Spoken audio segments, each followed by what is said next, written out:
पसंद है न बंद की पसंद है। प्यार में गुली गुली, स्नेह में गुली गुली, धूप सी खिली खिली, जिंदगी पसंद है, जिंदगी पसंद है। वेरी गुड मॉर्निंग आप सभी को। आज तारीख है 11 जनवरी और अभी बज रहे हैं सुबह के 6:55 और मैं निकल रहा हूँ उदयपुर फैमिली के साथ, मॉम और डैड के साथ। पापा का कॉलेज के अंदर उनका जो पुराना यूनिवर्सिटी उदयपुर का MLSU उसके अंदर कुछ काम है उनको, और प्लस उनका फेयरवेल है, क्योंकि लॉकडाउन के समय वो वहाँ से जॉब छोड़ के यहाँ आ गए थे, तो उनका फेयरवेल हो नहीं पाया। तो कॉलेज वालों ने डिसाइड किया कि सर आप काम के लिए आ ही रहे हैं तो साथों हाथ आपका फेयरवेल भी करते हैं, ताकि दोनों काम एक साथ निपट जाएंगे। तो अब निकलते हैं उदयपुर के लिए। घर वाले कर रहे हैं बाहर वेट। उदयपुर जोधपुर यहाँ से अराउंड 265 किलोमीटर दूर ही है मेन जो जोधपुर सिटी वहाँ से, और जो मेरा घर है थोड़ा आउटर में, तो यहाँ से 245 किलोमीटर से। तो अब बैठते हैं कार में, स्टार्ट करते हैं जर्नी। वैसे भी जर्नी एक दिन की ही है मेरे मम्मी पापा के लिए। वो अभी जाएंगे सुबह, हम 5 घंटे में आराम से पहुंच जाएंगे टीवी ब्रेक सब के साथ, और वो लोग वापस आ जाएंगे शाम को।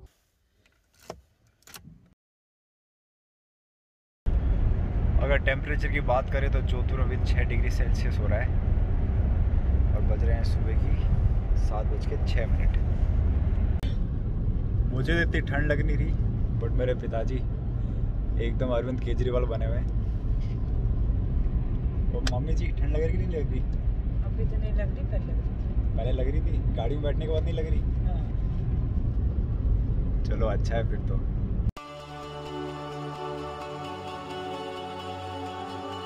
अभी तक कवर कर लिए हैं 131.1 किलोमीटर्स और समय हो रहा है अभी 9:05 और हम रुके हैं यहाँ पे होटल वृंदावन।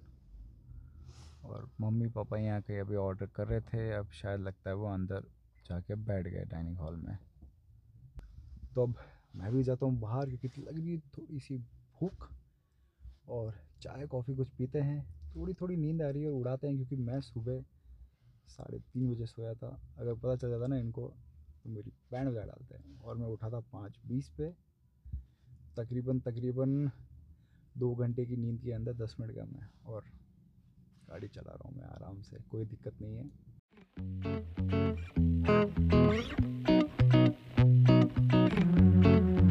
समय हो रहा है अब 9:26 और अब निकलने का टाइम हो गया है।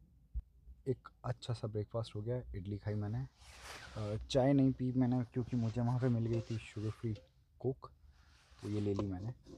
और अब समय हो गया है मैन ब्लैक बनने का, क्योंकि बाहर धूप आ चुकी है। तो करते हैं जर्नी स्टार्ट उदयपुर के लिए, क्योंकि उदयपुर अभी भी यहाँ से तकरीबन अराउंड 130 किलोमीटर दूर है।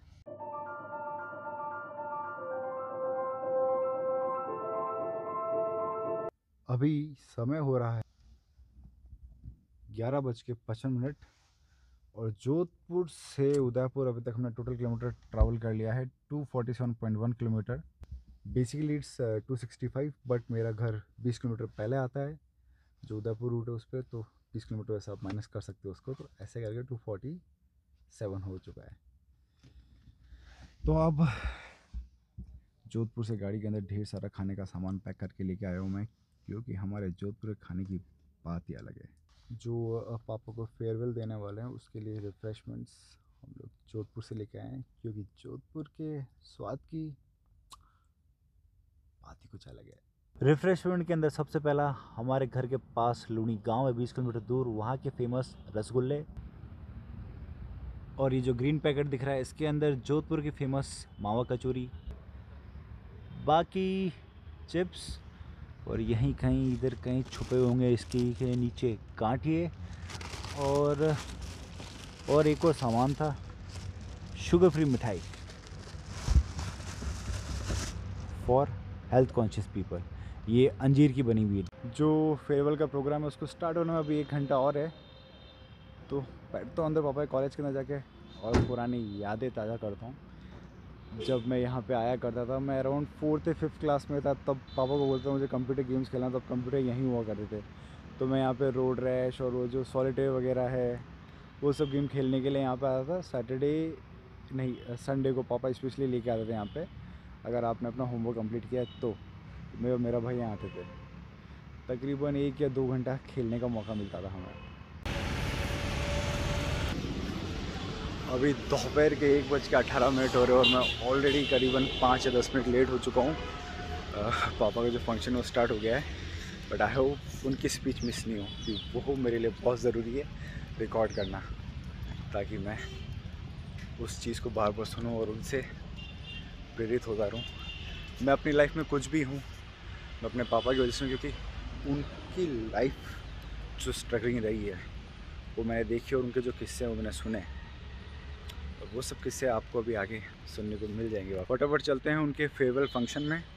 बट एक चीज़ और बताना चाहूँगा कि ये ऐसा एक फेयरवेल होगा जिसके अंदर पहले भी जॉब किया पापा ने यहाँ से फिर बीकानेर, बीकानेर से जोधपुर, जोधपुर से वापस उदयपुर, और उदयपुर से वापस जोधपुर।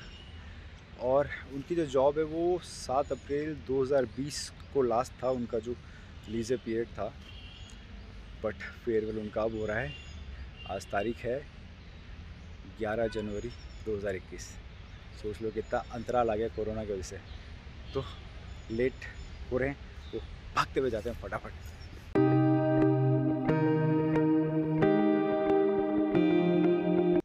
जाखड़ साहब से मेरा परिचय 1985 से, जैसा अग्रवाल साहब ने बताया, एमएससी छात्र यहाँ आए थे।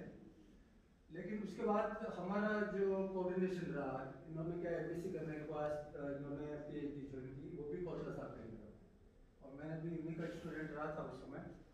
तो हमारा संबंध, जब इन्होंने फर्स्ट फील्ड वर्क जब इन्होंने किया, तब मैं इनके साथ पहले बार फील्ड में इनके साथ में गया। कुछ कारणों से कौशल साहब नहीं जा पाए थे, तो मैंने इनको फील्ड पूरा इंट्रोड्यूस कराना, भाई आपको इस एरिया में काम करना है। उसके बाद ये 1 महीना बाद है, हम तो 4-5 दिन में वहाँ से निकल गए थे, दूसरे स्टूडेंट फील्ड ट्रिप था। उसके बाद हमारा जो संबंध है 88 के आसपास से लगातार अभी तक आज तक, क्योंकि हम एक ही डिसिप्लिन के आदमी रहे हैं, और हमने दोनों ने सबसे ज़्यादा जो स्टूडेंट फील्ड ट्रिप, मुझे याद है शायद मैंने इनके साथ जितनी फील्ड ट्रिप की और किसी टीचर के साथ नहीं की। हमारे 3 शोध परियोजना में हमने काम किया कौशल साहब के साथ, उस समय भी हमें जाखड़ साहब के साथ पूरा काम करने का मौका मिला।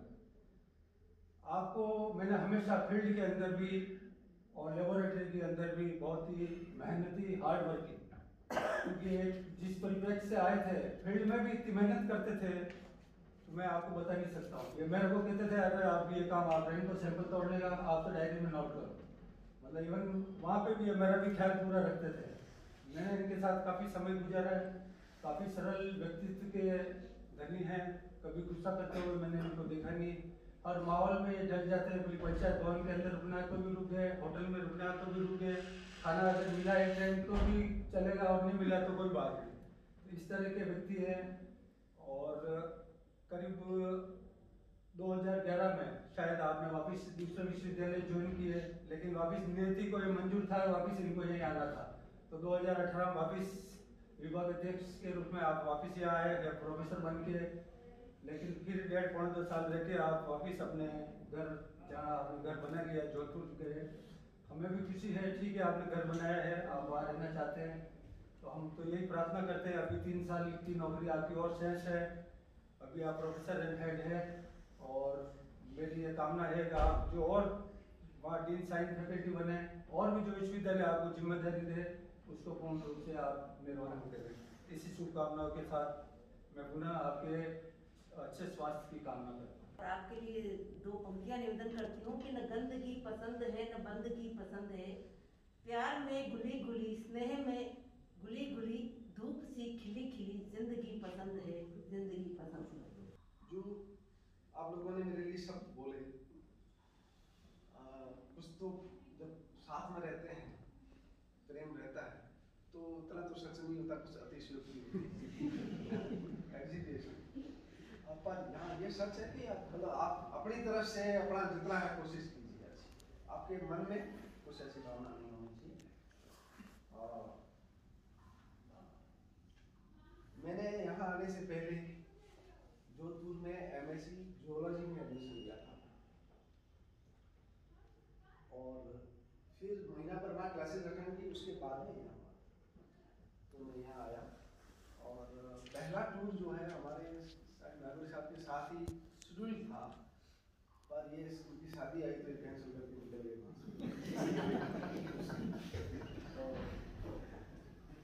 हिसाब से तो मेरा तब से लिंक है, क्योंकि हमारे गुरुजी एक हैं इसलिए, ठीक है। और मेरा ये मानना है, चाहे कुछ भी विचारधारा आदमी की अलग अलग रहती है, मन मुटाव भी होते हैं, कुछ साथ में रहते हैं, फिर बर्तन भी आपस में टकरा जाते हैं, इंसान है तो होते ही। पर कभी ऐसे भी मेरे सामने मौके आए, जैसे हमारे यूनियन के या बॉन्ड के ऐसे इलेक्शन भी होते थे, तो एक तरफ ये खड़ा है, एक तरफ खड़ा दूसरा वो भी मेरा साथी, मतलब ठीक है, वो भी मेरे को बराबर सपोर्ट कर रहा है, तो मैं उसको कह देता हूँ पहले इनके साथ हमारा है, दांतों से पहले जुबान आई है, तो फिर मैं इनका साथ छोड़ूंगा नहीं, आप जरा मैं खुला बोल देता था, ताकि अगले को भी पता लगे अब मेरा कितनी मेहनत करनी जीतने के लिए। तो और इनके साथ में रह करके मैंने प्रबंधन सीखा, मैनेजमेंट। ये महाजन है जिनके जीन्स में प्रबंधन है, तो ये चीज़ें मैंने काफ़ी इनसे सीखी। इनके सिवा ये जो दूसरे हमारे गुरुजन थे, राणा साहब है, खोसला साहब है, रॉय साहब है, दूसरा हर एक से मतलब मैंने सीखा ही है, लिया ही है, और पेमेंट इनको कुछ नहीं किया। और अगर इस विभाग की मैं बात करता हूँ तो मैं इसका एहसान नहीं उतार सकता, अगर मैं मेरी अपनी चमड़ी के जूते भी यहाँ के रहने वालों को पहना दूँ बना के, तो भी शायद नहीं उतार पाऊँ, क्योंकि जीवन जो मैंने वहाँ जो देखा है, वहाँ ऐसा था, बात होती कि गवर्नमेंट के जॉब में जाना मतलब आनंद है, काम नहीं करना, ये सुना। पर यहाँ जब आया PhD करता, तो खोसला साहब, रॉय साहब भी कभी ऐसे बैठे होते, इकट्ठे होते, तो बात करते कि वाकई ये काम नहीं सही है, ये नहीं है, आगे क्या करेंगे, ऐसा डिस्कस होता था। और फिर उनको देखता था काम करते हुए, तो मैंने कहा मैं जो देख के आया हूँ, सुनता हुआ जो सोशल गैदरिंग में, वो मैं फिर गलत था। तो उन लोगों से इसी चीज़ में आपको काम ही करना है। और जो बड़े लोग हैं, चाहे अब्दुल कलाम वगैरह, वो कहते हैं कि work to your salute and no need to salute anybody else. अगर आप अपने काम को सैल्यूट करते हैं तो फिर किसी को सैल्यूट करने की जरूरत नहीं। तो मैंने कोशिश किया, मेरा जो सरकार के अंदर हुआ उसमें भी मैंने काफ़ी वो रिस्क थी, और एक कैलकुलेटिव रिस्क थी, इसलिए मैंने लिया। और जो बच्चे ने जो बात बताई है वो काफ़ी हद तक सही है। मैंने कहा गाँव के परिवेश और वापस मेरा निकलना हुआ, वो भी कस्बा ही था, तो मैंने कहा चलो लाइफ आदमी की एक ही बार है, और पैसा सब कुछ नहीं है, ठीक है। जमा ज़्यादातर क्या होता है, मैं वहाँ गया कॉलेज के अंदर, यहाँ रहते हुए भी कई एग्जाम लेने, तो कोई ऐसा स्कूल में, और मुझे उस टाइम आज की तारीख में पता नहीं, कोई स्कूल और इसके कॉलेज के माहौल में ज़्यादा कुछ फर्क नहीं आया, और यहाँ मुझे विश्वविद्यालय का तो है माहौल थोड़ा लग ही चुका था, तो मैंने ये डिसाइड किया। और दूसरा ये था कि गांव से आया था, और जो गांव का खेती बाड़ी का जो काम होता है वो मुझे करना आता है, तो मुझे एक भय नहीं था, उसका मुझे सपोर्ट इतना ही था, उससे मुझे कोई इनकम नहीं थी, पर ये सपोर्ट था कि वो तो मैं कभी भी कर सकता, तो जीने के लिए तो कोई समस्या थी नहीं, इसलिए मैंने रिस्क लिया। तो मैं अभी भी कहता हूँ कि शहर के अंदर हर व्यक्ति स्टैब्लिश होता है, कोई सर्विस करता है, शॉप लगाता है कहीं, उसके बाद में अपने सोशल माइनिंग में बनता है, ठीक है। पर गांव में आपने देखा होगा कि पहले ही शादी हो जाती, मेरी भी हो गई जब BSc किया, तो वो इसका कारण यही है कि उनको कोई जॉब ढूंढने जाना ही नहीं है ना, जो खेत में आप काम कर रहे हो वो अगली पीढ़ी करेगी, इसलिए ये था। तो उसमें मेरा रिस्क लेने का वो था। और हमारे जो पिताजी हैं, उन्होंने एजुकेशन परिवार में स्टार्ट किया, और चारण होते हैं ना, चारण भाट जो कविताएं वगैरह लिखते, वो एक पास में गांव था, तो वो उसको एक तरह से गुरु बना रखा था। उनको क्योंकि सीखने का शौक था, वो अपने पशु वगैरह चलाने जाते वहाँ जैसलमेर में जमीन बहुत, शाम को देखना है आपको पता किस एरिया में रहेंगे, वो उनके पास जाते, वो ऐसे रेत यार ये जो होती है मट्टी की टिकरी वगैरह कोयले से लिख के सीखते, और उसके बदले में उसको क्या यार उनका कपड़ा दे दिया, या घर पे कभी आकर दूध घी खिला दिया, बस यही उनको भेंट थी, ठीक है। वो भी उसी से ही खुश थे, अच्छा खाना मिल गया, तो एक उस तरह से उन्होंने ये शिक्षा का बीज बोया। और फिर मेरा जो है कोई ऐसा PhD का और ऐसा मेरा कोई मुझे कोई मार्गदर्शन नहीं था, उस टाइम 11th होती थी, तो कॉलेज में आया था तब पता था कि जो डॉक्टर भी बनते हैं, ऐसे एग्जाम देते हैं, लड़के वगैरह देख लेते थे तो उनसे सीख लेते थे। इवन मतलब खाने की स्टाइल वगैरह ये भी मैं कई बार दूसरे को देख करके फिर स्टार्ट करता, कई बार नहीं आ गया, जैसे रख दिया आपका चम्मच 3-4 रख दिए और अब एक से ही खाना है कि सबको क्या करना है, दूसरे को देखकर क्या करना है। तो मेरा कहने का मतलब है कि आप में अगर सेंस है तो आप दूसरे को बताने की जरूरत नहीं है, आप सीख सकते हो। और ऐसा विद्यार्थी का ऐसा होना चाहिए कि आपको एक बार कोई चीज बता दी जाती है तो आपको ग्रास्प कर लेना चाहिए। मैं अभी कई विद्यार्थियों को देखता हूँ कि कई बार सिखाते हैं, उसके बाद भी वो 0 लेकर के वापस आना जाता है। इसका मतलब आप ध्यान नहीं रखते, तो आप ध्यान रखिएगा।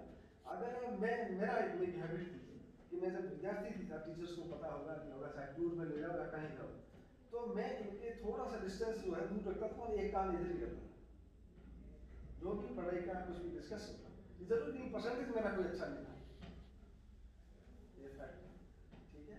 और परसेंटेज एक सर्टेन परसेंटेज चाहिए, उसके बाद में कोई ज़्यादा परसेंटेज को अभी जो यंग लोग हैं वो अभी पेरेंट्स बनेंगे, अपने बच्चे पे डंडा लेके नहीं खड़े रहे, और मैंने भी ऐसा कभी किया नहीं। बच्चों की जो है उनको राय प्रॉपर दीजिए और दूसरा जो सभी मेरे गुरुजन कह रहे थे अभी आपको काम करने का भी मौका है, ये है, पर अभी मेरा अनुभव ये कहता है कि जब आप थोड़े सीनियर हो जाते हैं तो दूसरे बिना ऐसे लफड़ों में फंसा देते हैं आपको प्रशासन कि आप उसी में उलझे रहते हैं। तो मेरा आपको राय ये है कि खाना पीना खर्चना, ऐश खुशी और आराम जितना जल्दी हो कर लीजिए, तब तक कर लीजिए जब तक हो काले केस।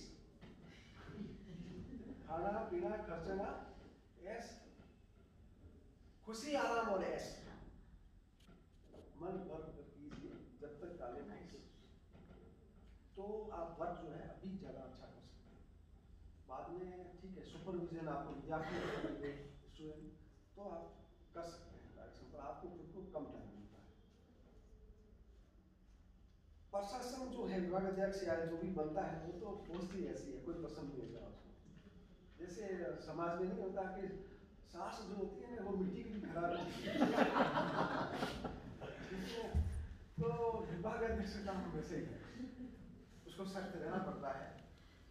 और विष बिना सांप नहीं, अगर सांप के अंदर विष नहीं है तो उसको कोई सांप मारेगा नहीं। और दांत बिना हाकम नहीं, दांत यानी शक्ति, तो आपको बोझ नहीं माना जाएगा। तो ये सिस्टम है जो जीवन में काम आते हैं और उसको फॉलो, मतलब इसको बुरा नहीं मानना चाहिए, उसका एक रिस्पॉन्सिबिलिटी चाहिए कि वो उसको निभानी होगी। हाँ उसमें है कि अभी विभाग में ज़्यादातर यंग लोग हैं तो हो सकता है कि उनको कुछ एक्सपीरियंस नहीं होता है, बोल देते हैं कर देते हैं, पर उनको समझाने से शायद उनको समझ में आ जाए तो ठीक रहता है। दूसरे से अगर समझ में आ जाता है तो ज़्यादा अच्छा है। और या फिर आप खुद ही ऐसे जीनियस हो, वो कहते हैं कि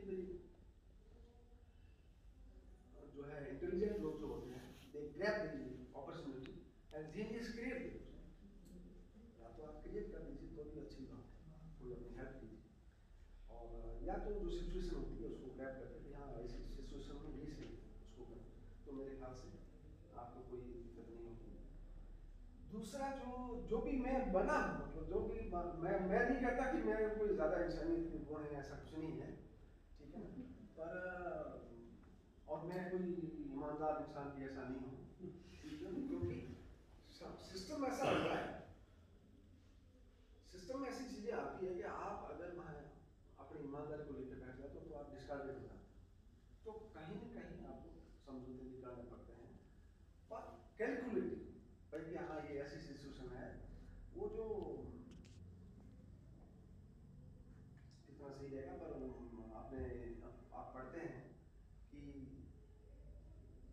पशु के बच्चा जो है जन्म के टाइम में फंस जाता है, ठीक है, तो क्या होता है पता है, ऑपरेशन करके उस बच्चे की चिंता नहीं करते, उसको काट करके और ऑपरेशन करके डॉक्टर उसको सही करता है, जो जान है उसको बचाता है। तो कई बार आपको इतना लॉस भी झेलना पड़ता है सही करने के लिए। जो भी कुछ मैं बना हूँ जितना भी है वो मैं मेरे इस विभाग में मुझे ऐसा लगता नहीं, जैसे आज आया मुझे यूँ नहीं लगता कि मैं कोई नई जगह आ गया हूँ, ऐसा कुछ भी नहीं है। और जहाँ तक लोग बुलाते रहेंगे मैं आता भी रहूँगा, हमारा आलमा महल है। और सब कुछ जो सीखा है जो बना हूँ वो यहीं से करके बना हूँ। पर ऐसा कुछ नहीं है कि मैं कुछ ज़्यादा ऐसा हूँ। मेरे को लोगों ने कई लोग पागल भी कहते हैं, ये पागल है, ठीक है। मेरे मतलब कानों से कहीं की आवाज़ आ जाती है, ठीक है, क्या कर रहा है ये है, तो ऐसा आता है। पर आप विचलित नहीं है ना, उसको कुछ कहिए, क्योंकि उसको पता नहीं है क्या होता है, ठीक है। जब तक आप नहीं जानते हो तब तक कोई मतलब नहीं है। तो एक किस्सा मैं कई बार आपको बताता हूँ कि हर व्यक्ति का एक दिमाग का एक स्टेटस होता है, और उसमें इनका कौरवों और पांडवों का जो है ना, इसको राज्याभिषेक के लिए होता है, तो उसमें एक सिचुएशन रखी जाती है। एक आदमी को जो है शूद्र, वैश्य, क्षत्रिय और ब्राह्मण चारों मिलकर मार देते हैं, और युधिष्ठिर को बुलाते हैं भीष्म पितामह वगैरह, उसके सामने किस्सा रखते हैं कि किस व्यक्ति को क्या सजा देनी है, उन्होंने ये किया। तो उसने कहा शूद्र है, दिमाग में तो उसका कुछ इतना काम नहीं किया होगा, तो उसको ठीक है 50 घोड़े लगा के छोड़ दो। वैसे है उसको 100 लगा दो, ठीक है। युधिष्ठिर जो है, सॉरी, सबसे पहले उसको बुलाया दुर्योधन को, और उसको कहा कि इसका दीजिए, तो कि मौत के बदले मौत, चारों को मौत काट दो। फिर युधिष्ठिर को नहीं ये बोला कि शूद्र है उसको 50 घोड़े लगा दो, वैसे को 100 लगा दो, और क्षत्रिय उसका रक्षक है, उसने ऐसा काम क्यों किया, उसके 200 लगाओ, और ब्राह्मण को इसको फांसी से लगा दो। ये दिमाग से काम इसका था, इसने क्यों नहीं सही डायरेक्शन दिया सही, तो ये क्यों इसमें इन्वॉल्व हुआ, इसको फांसी। तो आपको भी जीवन में ऐसा इंसानों को पहचान जब जाते हो, कई बार होता है कि ये व्यक्ति बहुत जैसे अकेले है, जैसे गुस्सा कर लेगा जैसे बस वो, ठीक है, पर आपको पता है कि इसकी हैबिट ऐसा कर लिया, ठीक है, बाद में इट्स नॉर्मल। तो जब इंसान की प्रवृत्ति समझ में आ जाती है तो फिर आपको गुस्सा नहीं मिलता, तो ये ठीक है, इसको ऐसे हैंडल करना पड़ेगा। और रामलाल जी क्या 2-4 को बंदूक से उड़ा भी देते क्या उनको